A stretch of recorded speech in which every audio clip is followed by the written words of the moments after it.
la selección de ese empotramiento, cuánto va a ser esta distancia desde aquí hasta aquí de empotramiento de la varilla amarilla, es lo que vamos a calcular.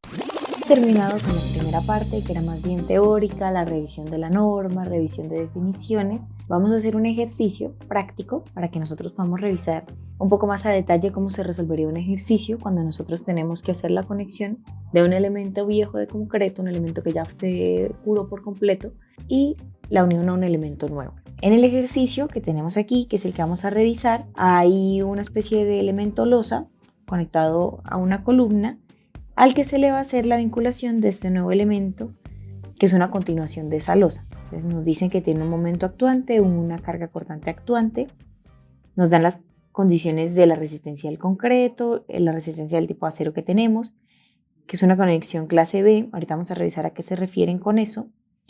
Los recubrimientos, aquí ya medidos directamente desde el centro del elemento, o sea, aquí en este caso las varillas que vienen de color morado, cuánto hay desde el centro de este elemento hasta el borde y cuánto hay de este elemento del centro de la varilla a la parte inferior de la losa, ¿vale?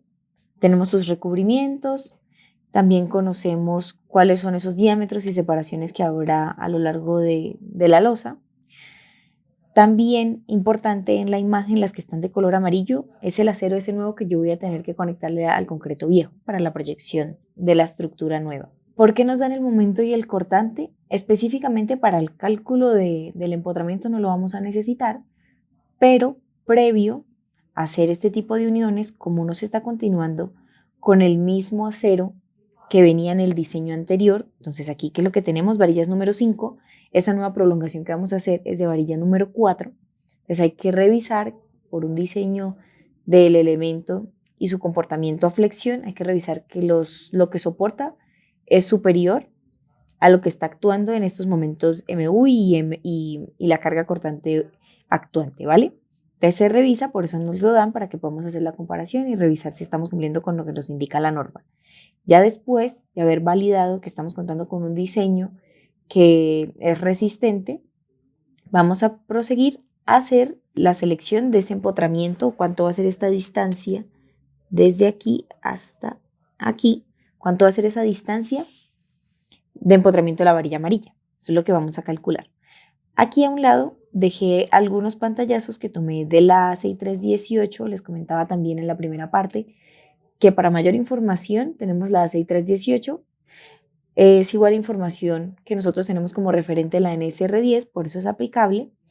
Y aunque en la ACI 318 estas fórmulas y estas tablas hacen referencia a conexiones, a traslapos para varillas embebidas, el AC 308, que es el documento de estandarización para posinstalados para anclajes químicos, nos referencia a ella para hacer el cálculo. Entonces ahí está la cadena de conexión que tenemos nosotros para poder diseñar esta longitud de empotramiento que está llamada en la norma como longitud de desarrollo. Listo, entonces vamos a empezar. Primero, esta es la ecuación que vamos a resolver. Vamos a verificar con qué contamos ya. Nosotros ya nos dieron cuál es la resistencia del acero, nos dieron la resistencia del concreto. Nosotros ya sabemos cuáles son los diámetros de las varillas.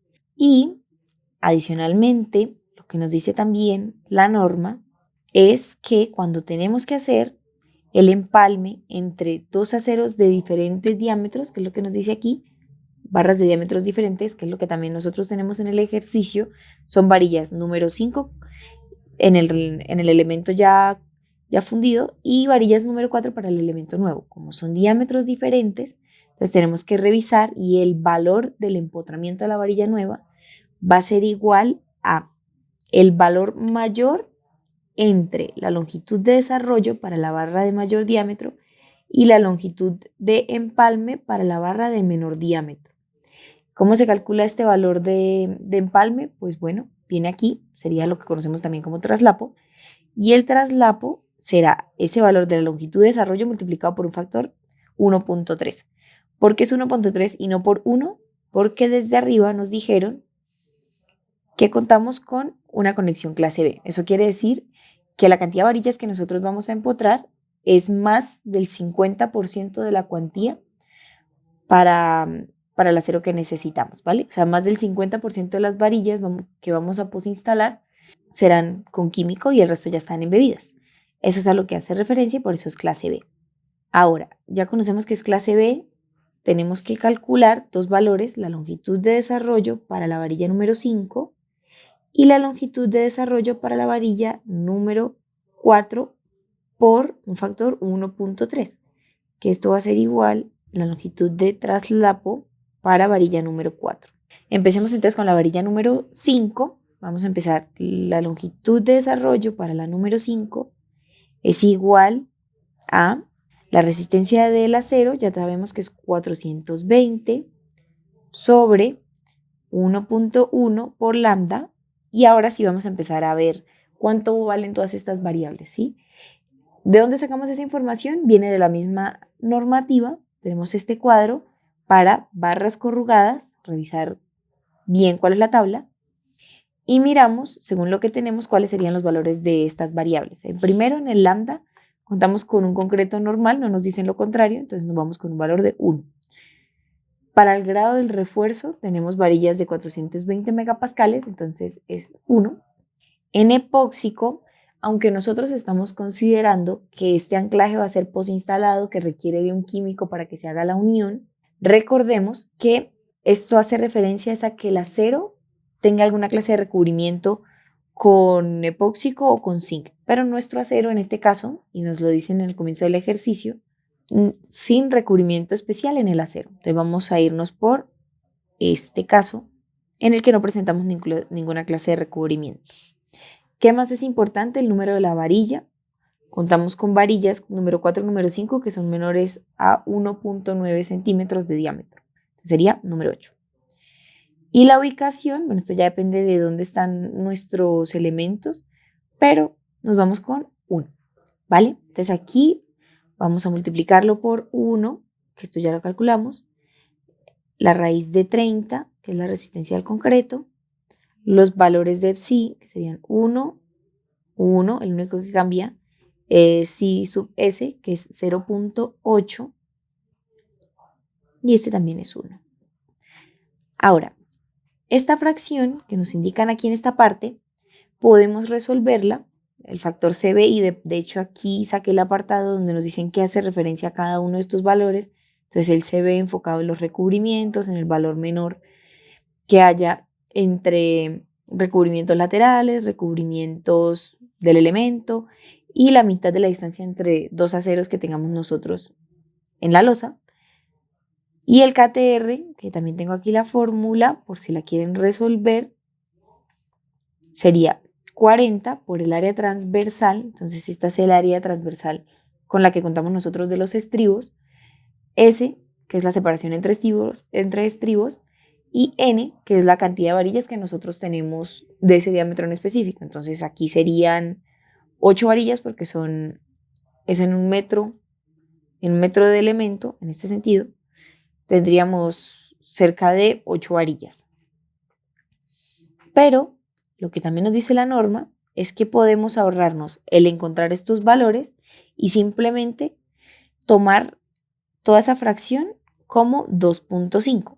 Lo común y lo que nos vamos a encontrar nosotros cuando la resolvamos es que terminamos obteniendo valores de 4, de 5, de 3 y el valor que nosotros por norma nos permiten escoger y que debemos utilizar es 2.5. Entonces de una vez nosotros ya podemos ahorrarnos ese paso y considerarlo como 2.5.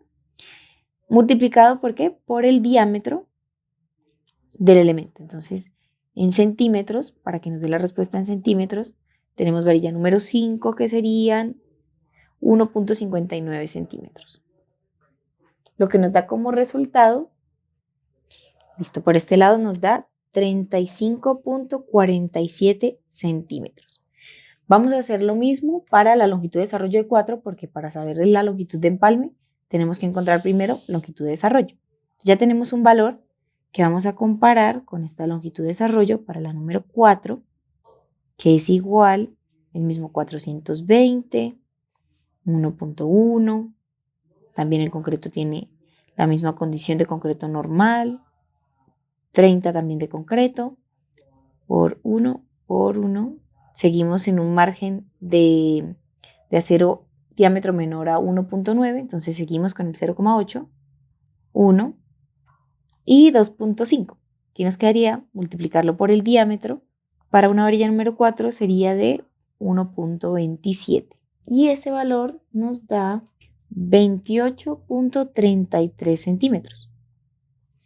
¿Qué nos queda pendiente? Multiplicarlo por el factor, que es 1.3. Entonces, LST número 4 va a ser igual a 28.33 centímetros por 1.3. Entonces, 36.83 centímetros. El mayor de estos dos va a ser el valor que nosotros vamos a tener que empotrar la varilla nueva en el elemento viejo y sería 36.83 centímetros. Claramente nosotros no vamos a poner tantos decimales, lo que hacemos es aproximarlo a los 37 centímetros. Revisar, si recuerdan en las diapositivas les decía que nosotros podemos tomar el valor de longitud de desarrollo y revisar que sea mayor a 30 centímetros, que es lo mínimo que nos permite por norma. Como estamos en 37, mayor a los 30, estamos bien. ¿Qué más es importante aquí revisar?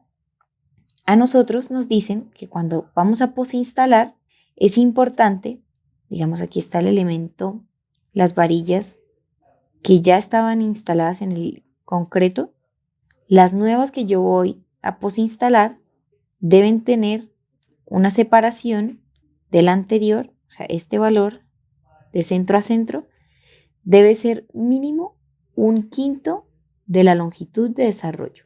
Entonces tiene que ser mínimo 7.4 centímetros. ¿Eso para qué? Para que permita el comportamiento correcto de las varillas cuando se encuentren a tensión, no se vayan a presentar fisuras porque pueden quedar muy cercanas. Entonces es esas consideraciones que debemos que tener en cuenta cuando vamos a nosotros hacer el diagrama de cómo van a quedar posinstaladas las varillas. Y en una vista, esa longitud que nos dio, un poco lo que les mostraba al comienzo, vendría, entonces aquí son los 37 centímetros que nos dio como longitud de empotramiento para el anclaje posinstalado. No sería más, eso sería el diseño. Como pudimos ver, es un procedimiento muy sencillo. La norma nos permite tomar algunos atajos como condicionar este valor a 2.5. Importante tener en cuenta entonces la revisión de las cargas, que se haya hecho el diseño correcto, que nosotros estemos contando con un elemento resistente a los actuantes, y la normativa siempre está ahí al alcance para su revisión. No siendo más, espero haya quedado claro, espero hayan podido aprender un poco más de cómo es esta conexión concreto a concreto. En el mundo de los anclajes encontramos distintas soluciones, esta solamente era una. Les recuerdo que también teníamos nosotros el diseño para conexiones perpendiculares muy parecidas, con algunas diferencias en los factores.